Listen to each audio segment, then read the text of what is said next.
감사합니다. 오늘 우리가 함께 나눌 말씀은 사도행전입니다. 사도행전 14장입니다. 14장 8절로 18절까지 말씀을 보도록 하겠습니다. 사도행전 4장 8절로 18절까지. 제가 가진 성경은 신약성경 212페이지입니다.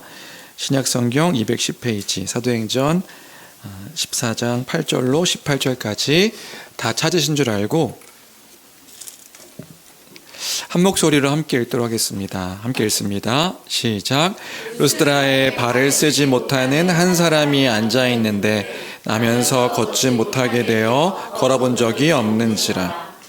바울이 말하는 것을 듣거늘 바울이 주목하여 구원받을 만한 믿음이 그에게 있는 것을 보고 큰 소리로 이르되 내 발로 바로 일어서라 하니 그 사람이 일어나 걷는지라. 우리가 바울이 한 일을 보고 르가오니아 방언으로 소리질러 이르되 신들이 사람의 형상으로 우리 가운데 내려오셨다 하여 바나바는 제우스라 하고 바울은 그 중에 말하는 자이므로 헤르메스라 하더라. 시외 제우스 신당의 제사장이 소와 화환들을 가지고 대문 앞에 와서 우리와 함께 제사하고자 하니 두 사도 바나바와 바울이 듣고 옷을 찢고 무리 가운데 뛰어 들어가서 소리질러 이르되 여러분이여 어찌하여 이러한 일을 하느냐. 우리도 여러분과 같은 성정을 가진 사람이라. 여러분에게 복음을 전하는 것은 이런 헛된 일을 버리고 천지와 바다와 그 가운데 만물을 지으시고 살아계신 하나님께로 돌아오게 합니다. 하나님이 지나간 세대에는 모든 민족으로 자기들의 길들을 가게 방임하셨으나 그러나 자기를 증언하지 아니하신 것이 아니니 곧 여러분에게 하늘로부터 비를 내리시며 결실기를 주시는 선한 일을 하사 음식과 기쁨으로 여러분의 마음에 만족하게 하셨느니라 하고 이렇게 말하여 겨우 무리를 말려 자기들에게 제사를 못하게 하니라. 아멘. 아멘. 우리는 계속해서 사도행전을 통해 하나님의 은혜를 함께 나누고 있습니다. 지난주에는 이고니온에서 복음을 전하며 이제 겪게 된 여러 가지 일들을 통해서 하나님의 그 뜻을 우리가 함께 살펴봤었습니다.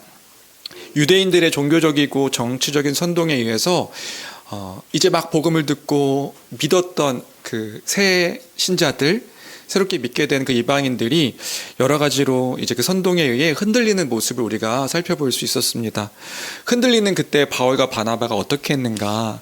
그들과 오래 머물면서 주를 힘입어 담대하게 그 말씀을 전하였더라.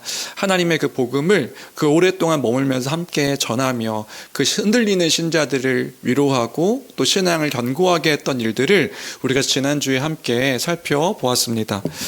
이제 막 복음을 알게 된 사람들도 그렇고요. 우리들도 마찬가지입니다. 여러 가지 상황과 일들 속에서 믿음이 흔들리고 또 연약해지는 일들이 우리에게도 있을 수가 있습니다. 그 일들이 있을 수 있음을 우리는 잊지 말아야 되고 또 우리 또한 그러한 상태에 있음을 또 인정해야 하는 것입니다. 그럼 그런 흔들림 속에서 우리는 어떻게 해야 되는가? 우리는 어떠한 태도와 모습을 보여야 되는가? 그때에도 우리는 여전히 그 모든 일들 속에서 그리스도의 십자가와 또 하나님 나라의 그 복음으로 인한 하나님께서 행하신 일들이 무엇인지를 기억하며 그 안에 머무르는 우리여야 되는 것입니다. 하나님께서 성취하신 일은 무엇인가? 하나님을 묵상하는 것이 우리가 보여야 할 바른 태도라는 것이지요. 바울 사도가 항상 고백했던 그 고백을 잊지 않기를 바랍니다. 우리 고린도전서 그 1장 23절 24절 말씀 우리 같이 함께 다시 한번 읽어볼까요? 함께 읽겠습니다. 시작.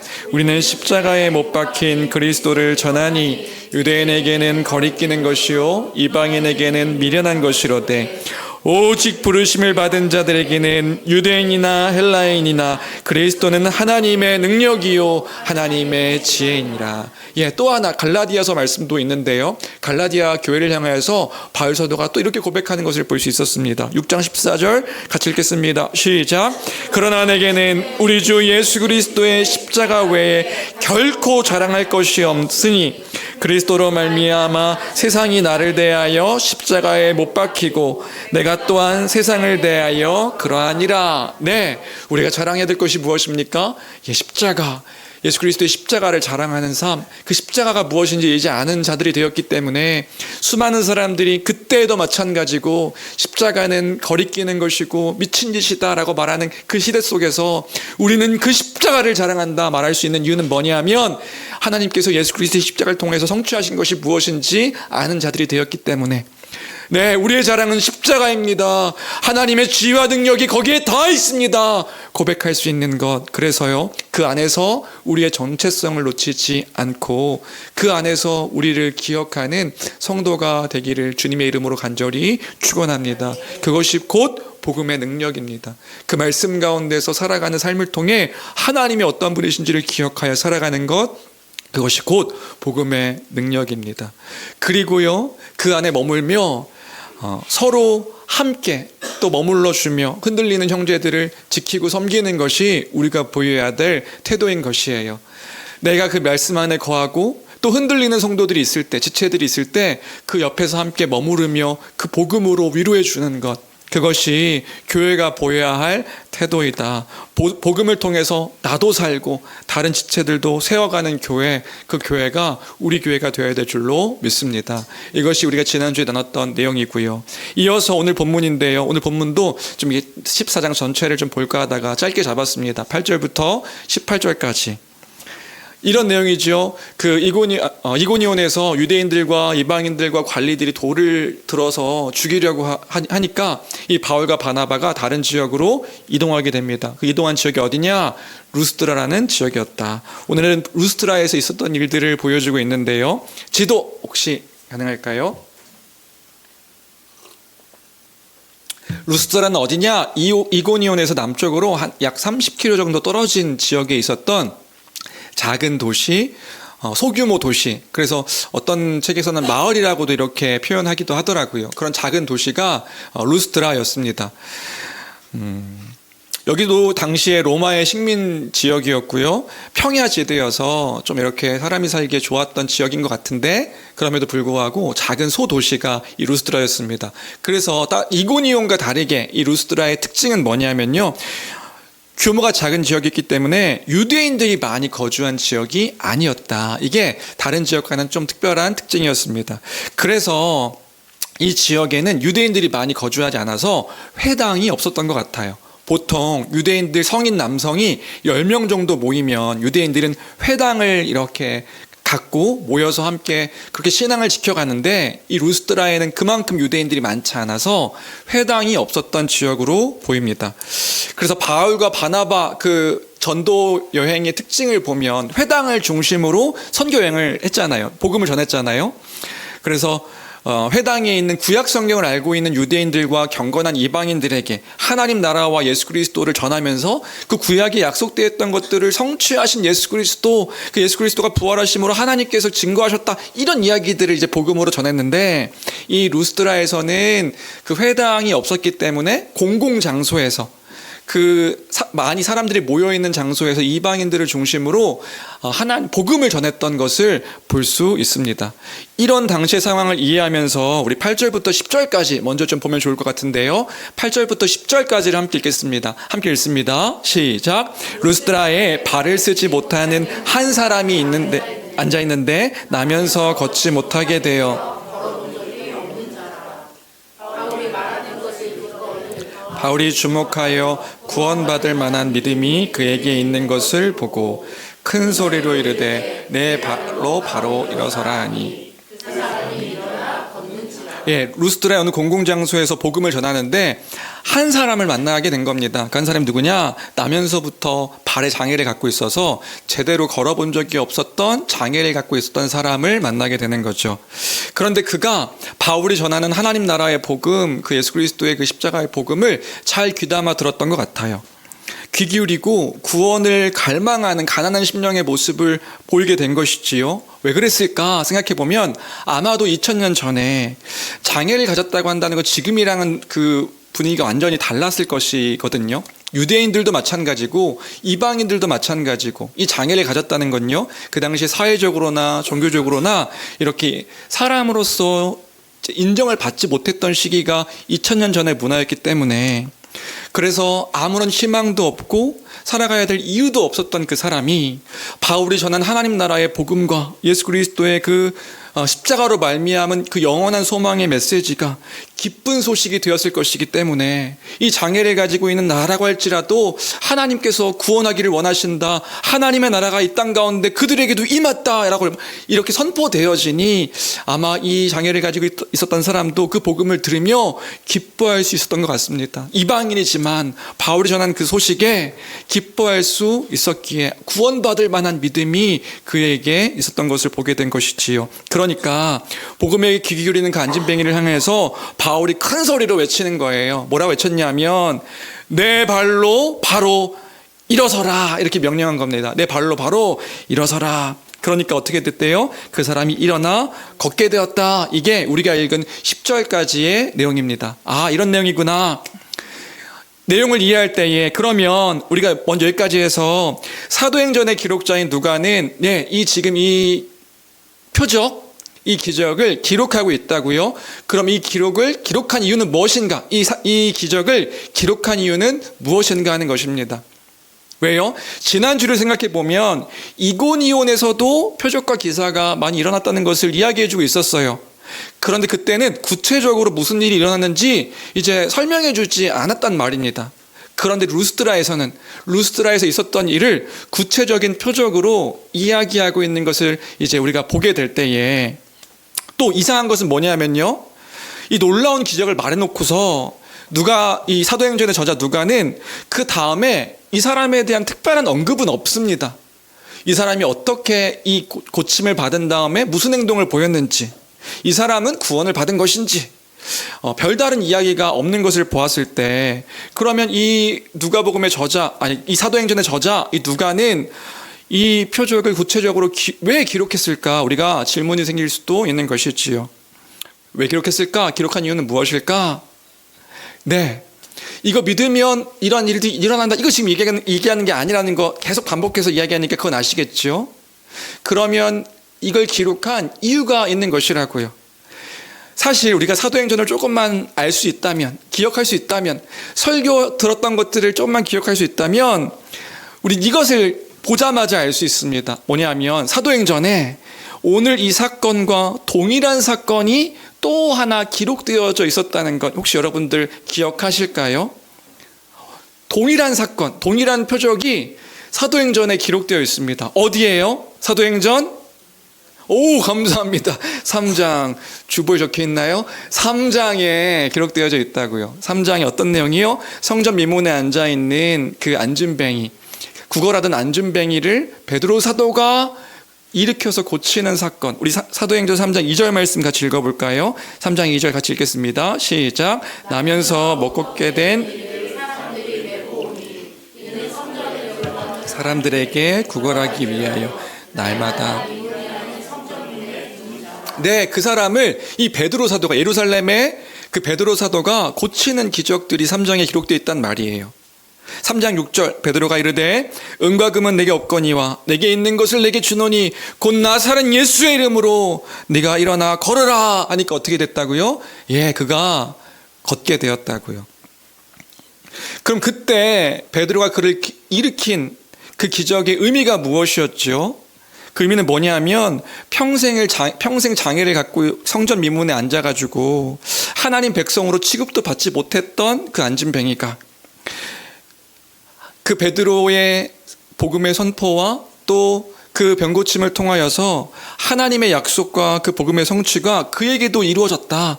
그가 하나님 나라의 백성이 되었다. 그래서 기쁘게 그가 성전 안으로 들어가서 하나님을 찬미하고 감사하는 내용들이 3장에 기록되어져 있었잖아요.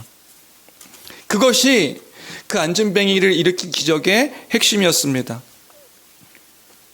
걷지 못했던 자가 일어나 걷는다는 것은 구약 성경 이사야서를 보면요, 하나님께서 이루시겠다고 했던 그 마지막 날에 대한 사실 약속이었거든요. 구약에 이런 말씀이 있습니다. 우리 이사야서 35장 5절 6절 말씀인데요, 그때에 함께 읽겠습니다. 시작. 그때에 맹인의 눈이 밝을 것이며 못 듣는 사람의 귀가 열릴 것이며 그때에 저는 자는 사슴같이 뛸 것이며 말 못한 자의 혀는 노래하리니 이는 광야에서 물이 솟겠고 사막에서 시내가 흐를 것임이라. 이 표적은 뭘 예표한 거냐면 그 하나님의 마지막 날에 대한 그 약속의 성취의 일들에 대한 약속이었기 때문에 하나님 나라 이 땅 가운데 선포되었다는 것을 어떻게 볼 수 있는가? 이런 일들이 표적으로 나타날 때에, 그러면 그 예루살렘의 베드로 사도를 통하여서 그 성전 미문에 앉아있던 사람이 일어나 그 하나님 나라의 일들을 맛보았단 말입니다. 그런데 이제는 바울이 똑같은 일을 지금 이방 땅에서 행하고 있는 거예요. 그러면 무엇이 선포되었다는 것을 우리는 볼 수 있는 거냔 말이지요. 동일하게 일어났다면요, 하나님 나라가 이방인들에게도, 그 이방 땅 가운데서도, 심지어 장애를 가져서 이방 땅에서도 그 사람으로서의 어떤 죄악과 그 인정받지 못했던 그 사람에게도 복음이 선포되어짐으로 하나님 나라가 임하게 되었다, 이 사실을 지금 선포하고 있는 것이 이 표적의 목적이라는 것이에요. 하나님 나라의 구원이 임했다는 것을 선포하는 사건이라는 것이란 말입니다. 복음을 듣고 영원한 하나님 나라를 갈망하던 그 사람에게 구원이 임하였다는 것을 선포해 주는 것, 지금 이 루스드라의 표적, 이것의 핵심인 것이란 말이지요. 복음은요, 그 어느 누구에게도 차별이 없습니다. 이방 땅을 향한 하나님의 그 구원의 큰 뜻이요, 이루어졌다는 것을 우리는요, 이 복음을 통하여서, 이 말씀을 통하여서 확증할 수 있는 거예요. 하나님의 뜻이 이런 것이구나. 그냥 유대인들에게만 끝나는 것이 아니라 이 복음이 선포되어서 땅끝까지 하나님 나라의 복음이, 하나님의 임함이, 하나님 나라의 임함이 이루어졌다는 것을 선포하는 것. 예수 그리스도의 십자가를 통해서 이것이 회복되어졌다는 것을 하나님은 알기를 원하신다는 거지요. 이런 하나님의 구원의 일하심을 볼 때에 이것이 또한 우리의 기쁨이 되는 거예요. 여러분 기억하십시오. 이것이 우리의 기쁨인 것이라고요. 왜냐하면 우리도 그 안에 있는 것이니까요. 하나님께서 그 구원의 일들을 지금 우리 가운데 이뤄가시는 것이구나. 너희는 모든 족속으로 제자를 삼아 아버지와 아들과 성령의 이름으로 세례 베풀고 내가 너에게 분부한 모든 것을 가르쳐 지키도록 하라. 이것이 이 복음의 선포로 말미암은 하나님 나라의 임함의 그 복과 안식과 영생의 내용들을 우리가 아는 자 되었기에, 믿는 자 되었기에, 이것이 우리의 기쁨이 되어서 이 기쁨을 전하는 것이 우리의 또한 기쁨이 되어지는 것이지요. 또한 이것을 통해서 하나님께서 이루시는 놀라운 일들을 보게 되는 겁니다. 교회가 세워지고요, 하나님 나라의 백성으로서의 삶을 살아가는 사람들을 보게 되어지는 것, 이것이 우리의 기쁨이지 않느냐는 말이에요.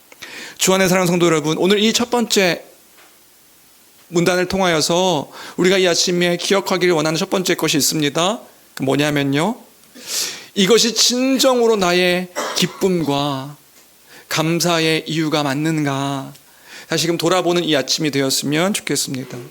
하나님 나라의 임함을 우리는 정말로 믿고 하나님께서 약속하신 그 약속 가운데 거하는 일들을 우리가 알고 누리고 맛보고 있다는 이 사실에 감사하고 있는가? 너무 당연하여져서 여러분 그냥 무뎌질 수가 없는 거라고요. 아침마다 새롭고 늘 새롭게 하나님께서 우리와 함께 하셔서 이 일들을 이뤄가셨고 이뤄가시며 이뤄가실 것임을 우리가 기대하고 소망하는 자인가? 그 안에서 감사합니다. 주님, 이 안에서 우리가 기뻐할 수 있습니다. 하나님의 나라가 이 땅 가운데 임하였음을 2000년 전에도 오늘도 우리가 기억하며 감사할 수 있는 교회가 되기를 주님의 이름으로 간절히 축원합니다. 이 말씀 안에 거하는 것입니다. 이 복음 안에 우리가 거하여 살아가는 것이에요. 누리고 기억하며 잊지 않는 교회가 되어야겠습니다. 이것이 첫 번째로 나누고 싶었던 내용이고요. 이어서 우리가 이러할 때에 이러한 일들이 있었다는 것을 우리가 이제 볼 때에 루스드라에서 이러한 표적들이 있고 이 반응이 이고니온과 또 다르다는 것을 우리가 볼 수 있습니다. 도시에 유대인들이 많지 않았고 이방인들의 동네였기 때문에 공공장소에서 바울 사도가 이런 일들을 행했을 때에 그때의 반응들이 또 다르게 나오네? 이걸 볼 수 있는 거예요. 이 비시디아 안디옥에서와 이고니온에서와 또 루스드라에서의 반응이 또 다른 반응이네? 어떤 반응이 있었냐면 바울이 한 일들을 보자 거기 있던 사람들이 루가오니아 방언으로 막 외치는 일들이 있었던 거예요. 와, 뭐라 외치는데 바울과 바나바는 무슨 말인지 몰랐던 것 같아요.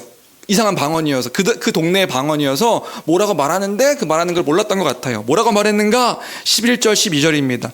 우리 11절 12절 같이 함께 읽어볼까요? 함께 읽겠습니다. 시작. 우리가 바울이 한 일을 보고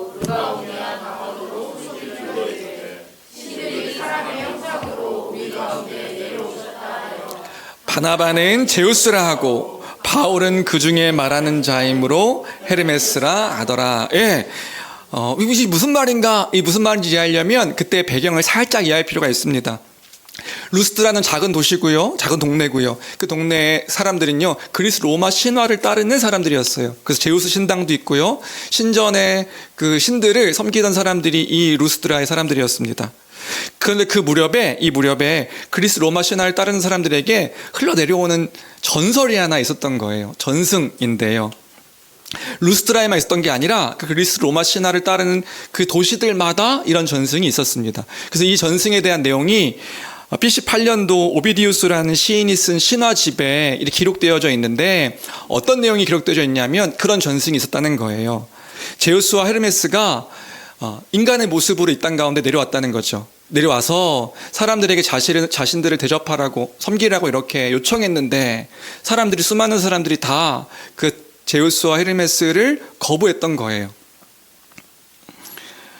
요청하는 것을 거절했다. 근데 그 중에 한 가정에 부부만 사는 노인 부부 한 가정만 그 제우스와 헤르메스 인간의 몸으로 형상으로 온 그 두 신들을 대접했다는 거죠.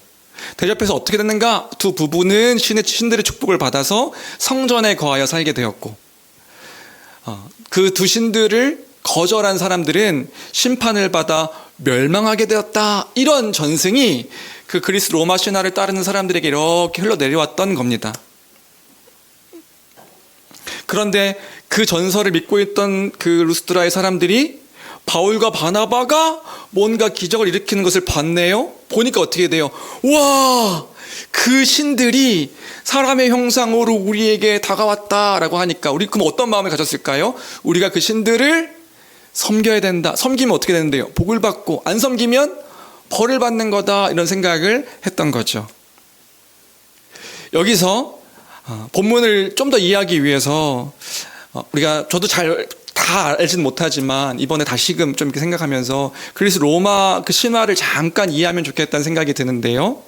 물론 그 신화를 지금은 받아들이는 사람들은 없지만 그때의 사람들은 그 신들에 대한 이해가 이런 이해가 있었다고요. 그럼 어떤 이해가 있었는데 혹시 그림 하나 뭐 이렇대요. 그때의 그 그리스 로마 신화, 특별히 그리스 신화의 신들은 다양한 신들이 있었다고 합니다. 근데 이 신들은요, 인간의 생김새와는 비슷한데 초월적인 능력을 가지고 있는 신적 존재가 있었다고 믿었던 거예요. 근데 그 신들은요, 여러 신들이 있었고요. 다신교예요. 그 신들이 저마다 갖고 있는 능력도 달랐습니다. 가장 큰 신은 제우스 신. 들어보셨죠? 제우스. 하늘의 신이고요. 천둥의 신이기도 하고요. 신들 중에 신을 제우스로 합니다. 그는 아내도 있어요. 아내는 헤라라고 하네요. 그 헤라는 그 제우스의 아내이면서 가정의 신, 가정을 돌보는 신. 아테나는 지혜와 전쟁의 전략을 갖고 있는 신. 포세이돈, 물의 신. 아프로디테, 사랑을 주관하는 신. 그 가운데 헤르메스는 전령, 말을 잘해서 그 신들의 말들을 전하는 신. 이런 여러 가지 다양한 신들이 이 그리스 로마 신화에는 존재했던 거예요. 그건 인간의 모습과 비슷한 성격을 보이면서도 초월적인 능력을 갖고 있는 신으로 이렇게 표현되었습니다.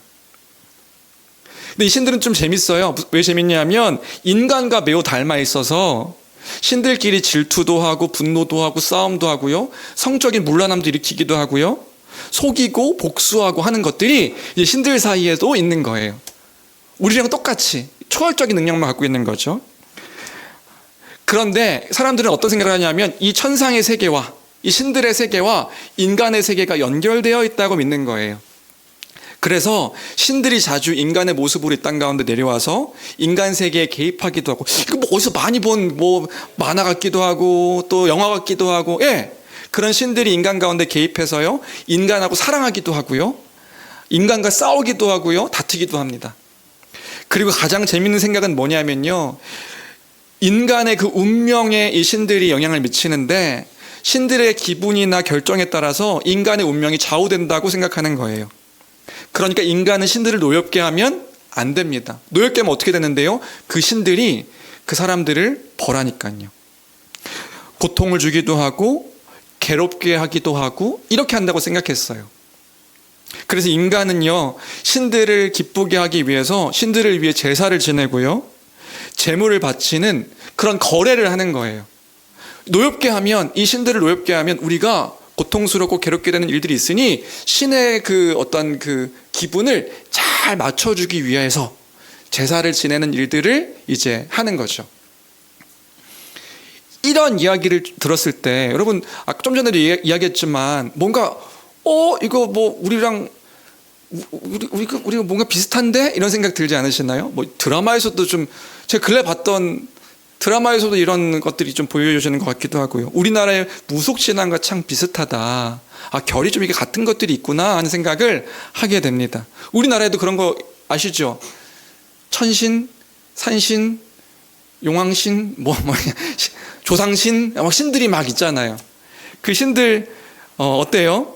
특별히 뭐 바다의 신이 있어서 용왕, 그래서 뭐 합니까? 지금도 바다에서 물고기 잡는 분들은 그 바다의 그 신에게 제사 지내고 우리가 물고기를 많이 잡게 해달라고, 그리고 파도를 잔잔하게 해달라고 제사를 지낸다는 말이지요. 전 보러 다니는 분들도 가서 뭐 하시는 거예요? 그 용한 분들한테 찾아가서 그 용한 것들을 뭐 하는 거예요? 그 신들, 조상신, 아기동자신? 신들이, 안 가봐서 잘 모르겠는데, 이렇게 드라마 같은 거 보면 신들이 많더라고. 할머니 신, 신들이, 사람을 괴롭히기도 하고, 돕기도 하고. 그러니까 우리가 그들을 달래주기 위하여서 굿도 하고, 바치기도 하고, 이런 건 아니겠냔 말이에요. 그럼 여기서 핵심은 무엇입니까? 지금 이 신들, 무속신앙을 믿는 사람들의 핵심은 뭐냐면 여기에는 도덕적이고 윤리적인 기준, 이렇게 어떻게 살아가야 되는지는 교리가 있지는 않아요. 그 뭐가 있냐면 그들에게 제사를 드릴 때 그들이 거래처럼 나의 건강과 풍요와 무언가들을 돕는 사랑의 교제의 관계가 아니라 계상 중심의 관계가 되는 것이 이런 무속신앙의 특징인 것이란 말이에요. 그때에도 그리스 로마 신화를 따르는 사람들에게 그런 모습이 있었다고요. 이러한 맥락에서 생각할 때에 11절을 보면 그 사람들의 태도가 이해가 되는 거예요. 뭐라고요? 바울이 한 일을 보고 신들이 사람의 형상으로 우리 가운데 왔다 하고 막 겁내하기도 하고 반기기도 하고 그런 거라고요. 13절입니다. 그래서 한 일이 뭡니까? 13절 같이 함께 읽어볼까요? 함께 읽겠습니다. 시작. 시외 제우스 신당의 제사장이 소와 화환들을 가지고 대문 앞에 와서 무리와 함께 제사하고자 하니, 그러니까 대접하는 거예요. 제사하면서 이 두 신들을 달래줘야 되니까요. 그러니까 이 모습을 본 바울과 바나바가 어떻게 행동하냐면 14절입니다. 14절 같이 읽겠습니다. 시작. 두 사도 바나바와 바울이 듣고 옷을 찢고 무리 가운데, 두 사도가 옷을 찢으면서 그렇게 슬퍼하고 분노하고 비통해하는 것들을 표현하는 거예요. 또 한편으로는 옷을 찢으며 그 안타까운 행동들을 이제 표현하는 거죠. 왜요? 왜냐하면 하나님의 복음을 분명히 전했는데 복음이 완전히 왜곡되고 완전히 다르게 이 사람들에게 이해되고 있으니까요. 이미 이 신화에 물들어 있어서 바울 사도가 루스트라에서 그 공공장소에서 전한 게 뭐냐면 하나님의 복음이었습니다. 하나님 나라의 복음을 전하고 예수 그리스도의 십자가 그 복음을 전했단 말이에요. 그런데 이 사람들이 이 복음을 들었음에도 불구하고 아무것도 이해하지 못하는구나, 아무것도 받아들이지 않는구나, 이게 들리지 않는구나, 이것들을 보게 된 것이란 말이에요. 주 안의 사랑하는 성도 여러분, 여기서도 우리가 또 한 가지 기억할 수 있는 것, 생각할 수 있는 것이 있는 것 같아요. 뭐죠? 이 루스트라 사람들이 엉뚱한 반응을 보였다고요? 그 엉뚱한 반응을 보인 이유가 무엇입니까? 결국은요, 자신들이 이해한 신의 개념으로 이 바울과 바나바를 이해했기 때문에 그런 것이란 말이에요.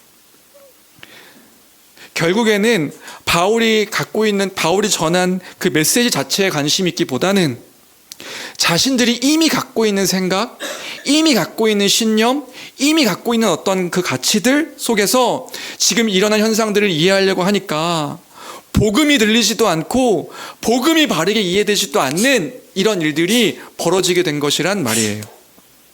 여러분 생각해 보십시오. 바나바와 바울은요, 자신들을 대접하라고 이야기한 적이 없어요. 자신들을 신이라고 소개한 적도 없습니다. 그들에게 내 말을 따르면 복을 받고 저주를 받고 이런 이야기를 한 적도 없다고요. 그런데 그들은 이미 복과 저주의 그 두려움에 사로잡혀서 이 모든 일들을 저지르고 있는 것이란 말이지요.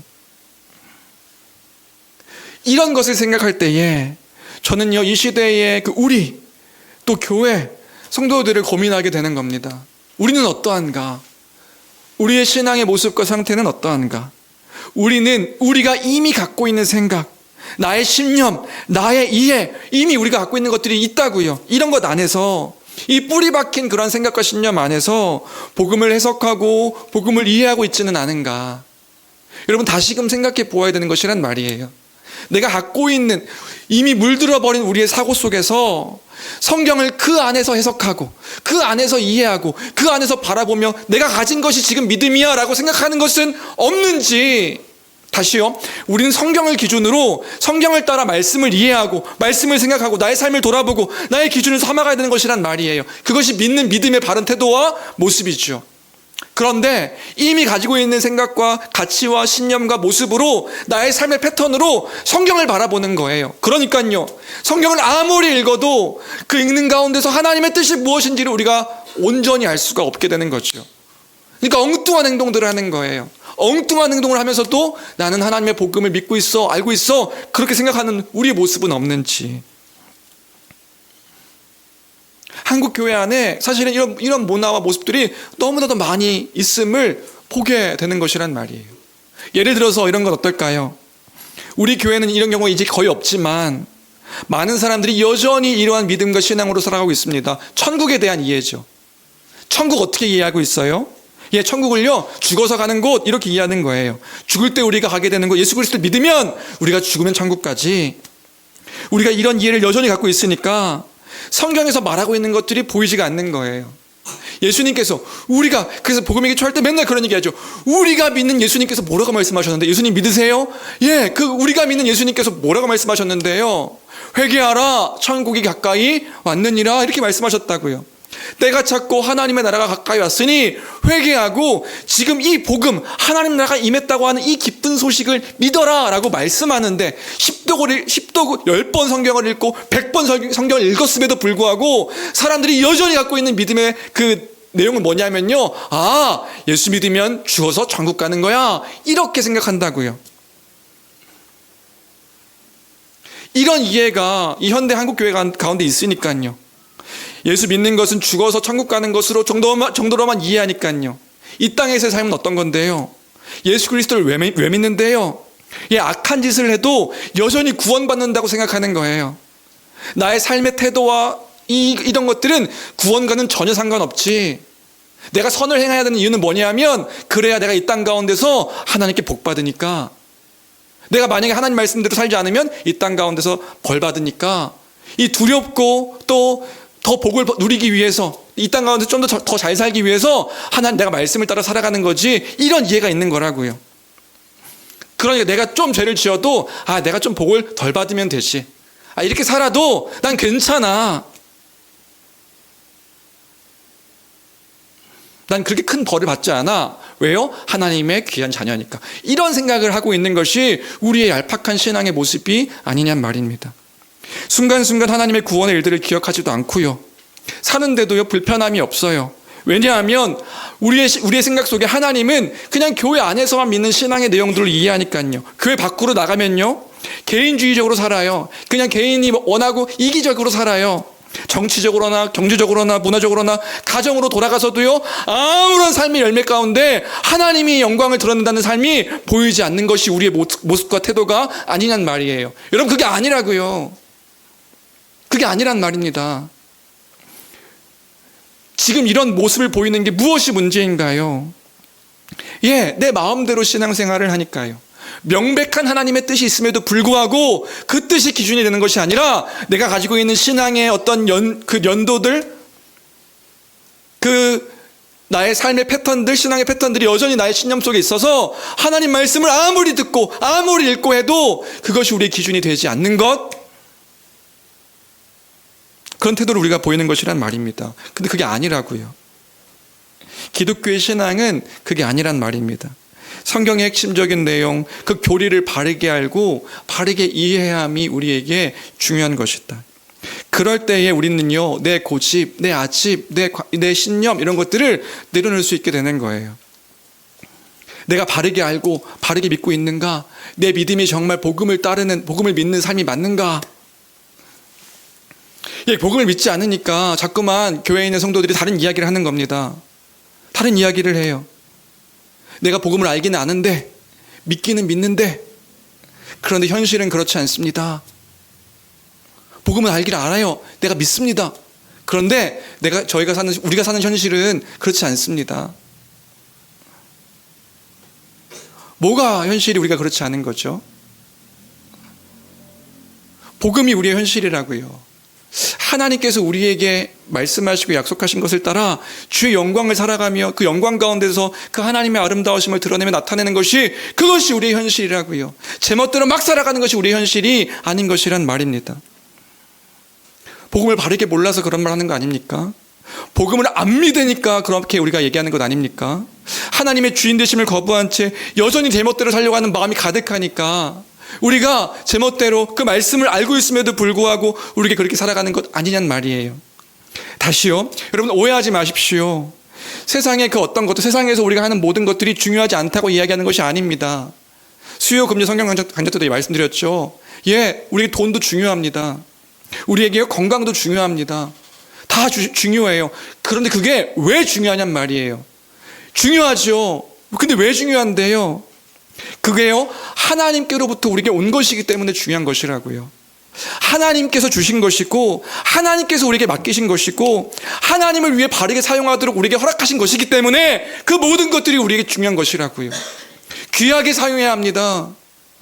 하나님의 사랑을 놓치지 아니하고 다른 이웃들을 사랑함을 온전히 드러내기 위해 주신 그 모든 것들을 바르게 사용해야 합니다. 중요하니까요. 그게 있어야 내 삶이 더 윤택해지고, 내가 더 잘 살고, 내가 더 잘 먹고, 내가 더 평안해지고, 이렇게 허락하신 것이 아니라고요. 하나님께서 하나님의 영광을 위하여서 바르게 사용하도록 우리에게 허락하신 것이기 때문에 모든 것들이요, 자녀도, 내 아내와 남편도, 모든 것들도 허락하신 모든 것들이 하나님께서 우리에게 맡겨주신 것이기 때문에 다 중요한 것이라고요. 중요하지 않은 것이 없습니다. 그런데 하나님을 놓치게 되어지면 그게 다 자기 욕심이 되는 거예요. 그러면서도 나는 여전히 하나님의 영광을 위해 삽니다. 나는 하나님을 위해서 삽니다. 이건 다 우리가 갖고 있는 그 생각 속에서 하나님을 이해하고 오해하는 그런 태도인 것이란 말입니다. 그러니까 이런 태도와 모습을 보이니까 하나님의 이름을 갖다 대면서도 그 뿌리에는 자기 사랑이 가득함을 우리가 보게 되는 것 아니에요. 오늘 두 번째로 이 말씀을 통해서 나누고 싶었던 것이 이것입니다. 우리가 믿는 것은 진짜 무엇인가? 어떤 것을 믿으며 살아가고 있는 삶인가? 정말 내가 믿는 하나님은 어떤 분이신가? 우리가 돌아보는 교회가 되어야 될 줄로 믿습니다. 내가 이전에 갖고 있었던 생각이 아니라 정말 하나님께서 말씀하신 그 말씀을 따라 이것을 믿으며 지금 살아가고 있는가? 그럼 이 믿음이 무엇인가? 우리가 생각해야 되는 것이지요. 이런 이해 속에서 우리가 세 번째를 볼 수 있을 것 같습니다. 이런 사람들에게, 자기의 생각 속에 갇혀있는 사람들에게 바울 사도가 전하는 메시지가 15절부터 17절까지인데요. 15절부터 17절까지. 그런데 여기서 재밌는 것이 있습니다. 뭐가 재밌냐면 오늘 본문에서 바울 사도가 하나님을 전하는데 이전까지 전했던 내용들과는 다른 어떤 워딩으로, 다른 표현들로 하나님을 전하는 것을 볼 수 있어요. 이고니온에서도 마찬가지고 베드로가 전한 메시지도 마찬가지고 구약을 근거로 해서 그 구약에 약속하신 다윗과 아브라함의 언약의 성취신 예수 그리스도, 그 부활하심으로 하나님께서 이루신 것이 무엇인가, 이런 것이 복음의 내용이었는데 지금 이 루스드라에서는 다른 내용을 전하고 있는 것을 볼 수 있어요. 우리 15절부터 17절까지 같이 함께 읽어볼까요? 함께 읽겠습니다. 시작. 이르되 여러분이여 어찌하여 이런 일을 하느냐. 우리도 여러분과 같은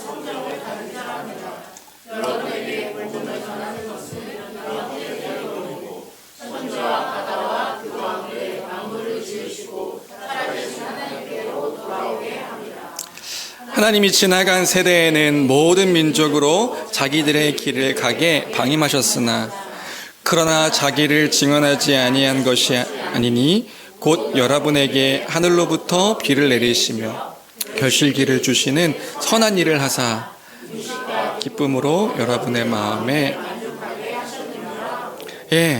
지금 예수 그리스도에 대한 이야기가 없다는 거 혹시 아실까요? 예수님에 대한 이야기를 하지 않고 지금 이 루스드라에서는 더 근본적인 이야기를 이제 전하는 것을 볼 수가 있습니다. 뭘 전하냐면 하나님은 누구이신가? 그리고 하나님이 하신 일은 무엇인가? 일반 은총적인 것 안에서 지금 하나님이 하신 일들을 진짜 참 하나님은 어떤 분이신가? 이 이야기를 전하는 것을 볼 수 있어요. 하나님이 어떤 분이신데요? 천지와 바다와 그 가운데 만물을 지으신 그 유일하신 하나님이시라는 것. 그 여러 다신교회 그 초월적인 능력을 가지고 인간 같은 그 서로 죄성 가운데 막 싸우고 다투는 그런 신이 아니라 하나님은 어떤 분이신가? 천지와 온 우주와 이 지구와 그 안에 있는 모든 만물을 창조하신 그 하나님은 창조주시다. 그 창조주 되심을 이야기하는 거예요. 그래서요, 이 창조주 되신 분이 이 모든 지은 것들의 주인이시다. 그 주인이신 하나님이 계시다. 그분이 살아계시다. 이 얘기를 지금 바울이 전해주고 있는 거죠. 그래서요, 그분이 지금 살아계셔서, 지금도 살아계셔서, 이제 이 모든 일들로 하여금 이 모든 이들에게 하나님께로 돌아오게 하셨다. 지금도 살아계셔서 모든 필요를 공급하고 계시는 하나님이 계신데, 그 하나님이 이제는 온 이방인들로 하여금 주께로 돌아오게 하셨다. 이 얘기를 해주고 있는 것이 지금 사도 바울의 전한 메시지인 거예요. 그럼 하나님이 어떤 분이신데요? 하늘로부터 비를 내리시고, 하늘로부터 비를 내리시는 분이시고, 결실기를 주셔서 정기적인 수확을 하게 하시는 분이시며, 먹고 입고 하는 모든 것들을 공급하시는 하나님, 음식과 기쁨을 허락하셔서 마음에 참된 만족, 참된 기쁨, 그 허락하시는 그 하나님이 지금도 살아계신 하나님이시다. 모든 사람들에게 일반적인 은총을 따라서 그 신적인 돌봄으로 너희가 누리고 먹고 했던 그 모든 것들을 공급하시며 돌보시는 하나님, 그 하나님이 계시다고요. 그러면 지금 바울이 전하려고 하는 것은 무엇인가요? 이들에게 전하는 것은 무엇인가요? 이전까지는 이 모든 것을 공급하시는 하나님을 통해서 그 알지 못하는 것들을 내버려 두셨는데, 하나님이 이제는 이 모든 이들에게 하나님이 어떤 분이신지를 알게 하시고 듣게 하시고 돌아오게 하는 그 길을 열어주셨으니 너희도 이 하나님을 알아서 다시금 돌아오라, 이렇게 얘기하는 것이 지금 사도 바울이 전한 그 하나님을 전하는 그 메시지의 핵심인 것이지요. 그 복음을 전하는 우리가 신이 아니라 우리는 그분을 전하는 전도자일 뿐이다. 이것이 바울이 전하고 있는 그 내용임을 기억할 때에 우리가 마지막으로 이제 생각할 수 있는 것이 있습니다. 뭐냐면요, 우리가 믿는 하나님은 어떤 분이신가 하는 거예요. 지금 사도 바울은 그 수많은 자기의 신념과 자기의 신관과 자기의 가치들에 갇혀 있는 사람들에게 그 하나님, 우리가 믿고 있는 하나님을 전하고 있는 것을 볼 수 있는데, 그 전하는 것들을 우리가 볼 때에 우리가 믿는 하나님, 진짜 이제 우리 안에서, 이 교회 안에서 내가 믿는 하나님은 어떤 하나님이신가, 우리가 다시금 그 전에 가지고 있었던 나의 신념이 아니라 성경에서 말하고 있는 그 하나님을 내가 믿고 있는가, 우리는 이걸 다시금 돌아볼 필요가 있는 것이란 말이지요. 우리가 믿는 그 하나님은요, 세상 모든 만물의 주관자가 되셔서 필요와 삶의 모든 것을 공급하시는 창조주이시구나. 지금도 다스리시고 통치하셔서 이 세상을 내버려 두시는 것이 아니라 창세 때부터 창조되어지는 그때부터 통치하시고 다스리시는 그 능력과 그분의 지혜와 그분의 선하심이 한이 없는 무한하신 그 하나님이심을 우리가 믿고 살아가는 것이구나. 주 안의 사랑하는 성도 여러분, 이것이 우리가 믿고 있는 그 하나님에 대한 내용이 맞느냐는 말이에요. 여러분, 그 하나님을 지금도 믿고 계십니까? 여러분, 당연하게 생각하지 마시고, 제가 이제 복음의 기초를 가르치면서 요즘 드는 생각이 있어요. 가장 중요한 게 있구나. 예수 그리스도의 십자가, 하나님의 나라, 이 내용들을 이야기하기에 앞서서 정말 중요한 것을 믿어야 이 모든 것들이 가능하다고 믿을 수가 있는 것이구나. 그게 뭐냐면요, 하나님이 누구이신가예요. 우리가 당연하게 그냥 이해하고 넘어가는 것이 아니라 우리가 진짜 믿고 있는 그 하나님이 어떤 분이신가, 이걸 바르게 알고 바르게 믿을 때에 지금 말하는 모든 것들이 달라집니다. 우리 삶의 모든 것들이 달라진다고요. 그 하나님이 누구신데, 그 하나님의 속성과 그분이 지금 어떤 일들을 하셨는데, 하나님의 나라 일들을 통하여 그의 창조주 되심과 다스리시고 통치하시는 주가 되신다는 사실들을 우리가 믿을 때에 우리의 삶의 모든 것들이 바뀌는 것이란 말이지요. 안 믿으니까, 그걸 믿지 않으니까 우리가 여전히 하나님이 어떤 분이신지도 알지 못한 채, 그 행하신 일들이 얼마나 높고 크고 위대하신지를 알지 못한 채 그저 그거 참 좋은 거지 라고 여기며 살아가고 있는 그 모든 이유가 뭐냐? 하나님을 바르게 알지 못하기 때문에 우리가 이런 모습을 보이고 있다. 이 아침에 다시금 기억하길 원하는 것은 우리가 믿는 하나님은 어떤 분이시며 그분이 하신 일들은 무엇인가 다시금 기억하는 교회가 되어야 될 줄로 믿습니다. 내가 찬양하는 찬양의 내용이 무엇입니까? 그 찬양의 내용을 알아야 기쁘게 찬양할 수도 있죠.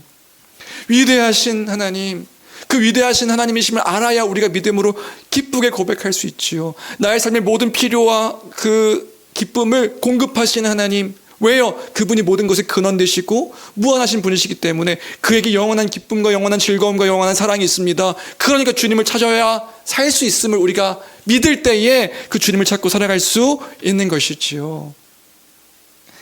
우리가 믿는 그 하나님은 어떤 분이십니까? 이 아침에 다시금 이 바울이 전한 메시지를 바라보며 기억하고 정리하는 우리가 되었으면 좋겠습니다. 그리고 또 하나, 바울은 지금 이방 사람들에게 자신이 믿는 그 하나님을 상황에 맞게 잘 전해주고 있는 것을 볼 수 있어요. 이 변증이죠, 변증. 우리 아이들 배우고 있는데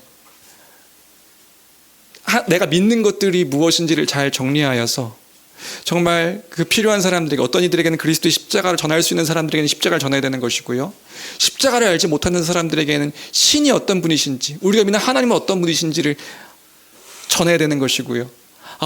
이 바울 사도가 어디에서 누굴 만나든 내가 믿는 것들을 전할 수 있는 그 준비를 하고 있는 것이구나. 우리가 맹목적으로 믿는 것이 아니기 때문에 이 믿음에 대한 내용들을 잘 준비하여서 다른 사람들에게 이 값지고 귀하다고 말하는 것들이 무엇인지를 잘 전할 수 있는 우리가 되어야 된다는 사실들도 우리가 이 아침에 기억했으면 좋겠습니다. 소망에 관한 이유를 묻는 자들에게 항상 이야기하잖아요. 두렵고 떨림으로 잘 준비하여서 우리가 전할 수 있는 사람들이 되어야 되는 것이지요. 제가 믿습니다. 제가 복음을 믿습니다. 뭘 믿는데요? 그게 뭔데요? 제가 믿기는 믿는데 그거 뭔지는 잘 모르겠습니다. 근데 제가 믿기는 믿어요. 믿어서 저의 삶이 변했어요. 왜 변했는데요? 믿어서요. 뭘 믿는데요? 그거는 잘 모르겠어요. 근데 예수님 믿어요, 예수님. 그 예수님 믿으면 왜 믿는데요? 좋으니까요. 뭐가 좋은데요? 그냥 좋아요.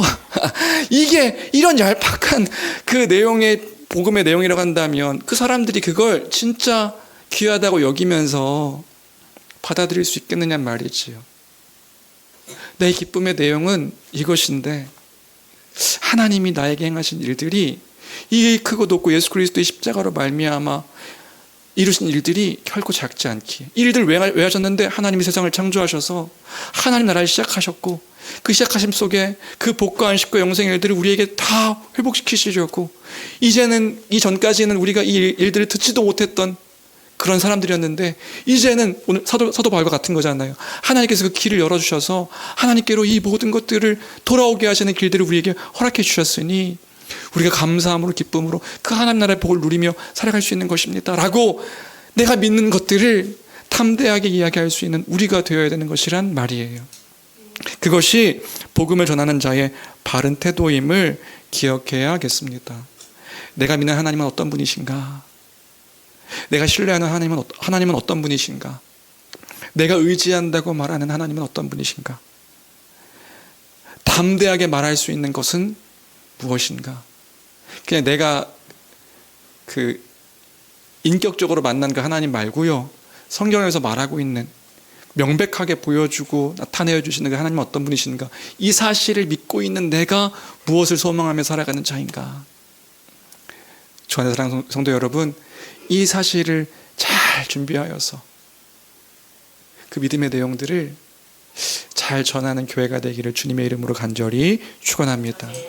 이렇게 될 때에, 이렇게 복음을 잘 준비하여서 내가 믿고 있는 것들을 분명하게 하여 전하게 될 때에, 그럼 그 결과는 어떻게 됐을까요? 바울 사도가 담대하게 막 가슴을 찢으며 안타까워하고 또 분노하면서 그 하나님에 대한 왜곡된 사람들에게 하나님을 온전하게 바르게 전해 주었어요. 그럼 전해 줬을 때 그 결과는 어떻게 됐을까? 그 결과가 18절입니다. 우리 18절 말씀 같이 함께 읽어볼까요? 함께 읽겠습니다. 시작. 이렇게 말하여 겨우 무리를 말려 자기들에게. 지금 어떻게 되는지 이해되시나요? 결국에는 바울 사도가 하나님을 전해서 얻게 된 결과는 겨우 그들을 뜯어 말려서 제사를 못 지내게 한 것이 사도 바울의 결과였어요. 다른 데서는 그 복음을 전함으로 수많은 허다한 무리가 믿게 되었더라, 허다한 사람들이 회개하게 되었더라, 이게 결과인데, 루스드라에서는 결국에 한 건 뭐냐면 그 사람들을 겨우 뜯어 말려서 자신들을 위해 제사하려고 온 사람들을 겨우 뜯어 말리게 되었더라가 결과였다고요. 19절은 어떻게 된 줄 아세요? 19절은 두들겨 맞습니다. 그럼 그 루스드라에서의 결과는 뭐냐면 복음을 전한 것에 대한 많은 열매들이 나타나지 않은 것이 루스드라에서의 결과예요. 그래서 이때를 이 바울은 추억하면서 힘들었다. 디모데후서 3장 보면요, 이 이고니온과 루스드라와 이 안디옥에서 있었던 일들을 힘들었던 일들로 추억하거든요. 그럼 결과는 뭐예요? 결과는 아무런 열매를 맺지 못한 것, 복음에 대해서 큰 반응을 보지 못하게 된 것이 지금 사도행전에서 말하는 그 결과의 내용입니다. 우리는 기대하죠. 이 복음을 전할 때에 수많은 사람들이 막 복음에 반응하고 그것에 대해서 사람들이 다 기뻐하고 즐거워할 것을 기대하는데, 결과는 뭐냐면요, 그 복음에 대해서 반응하는 사람들이 그렇게 많지 않았더라. 이게 지금 여기까지에 나와 있는 결과라고요. 그리고 19절에는요, 두들겨 맞아서 돌에 맞아가지고 바울이 죽은 것처럼 맞아요. 그래서 성 밖으로 이제 던짐 받거든요. 죽었다 하고 던짐 받았는데 안 죽었네 하고 일어나가지고 다시 이제 성에 들어가 복음을 전했다. 이게 지금 19절에서의 내용인데, 만약에 우리가 이 복음을 전하고 이런 결과들을 맞게 된다면 우리는 어떤 마음을 갖게 되냐면 낙심하기 쉽습니다. 하나님이 일하심이 없는 것을 바라봤을 때 때를 얻든지 못 얻든지 주의 복음을 전한다라고 그렇게 마음을 갖고 복음을 전하게 되었지만 그 복음의 결과가 아무런 열매가 맺혀지지 않는 것들을 보게 되면 우리는 낙심하고 또 절망하기도 하고 슬퍼하기도 하는 일들이 우리에게 왕왕 있는 것 같아요. 그런데 우리가요, 이렇게 단편적으로 지금 우리가 바라보는 그 시간에 머물러서는 안 된다는 것이 또한 사도행전의 이야기입니다. 왜요? 이 루스드라에서의 사역이 되게 미약하게 끝났는데 이때 이 복음을 듣고 반응하는 그 몇몇의 사람들은 있었다는 거예요.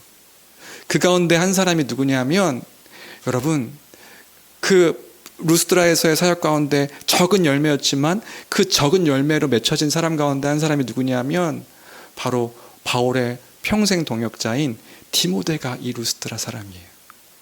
그래서 사도행전 16장 1절 2절 우리 같이 함께 읽어볼까요? 사도행전 16장 1절 2절입니다. 1절 2절 같이 읽겠습니다. 시작. 바울이 더베와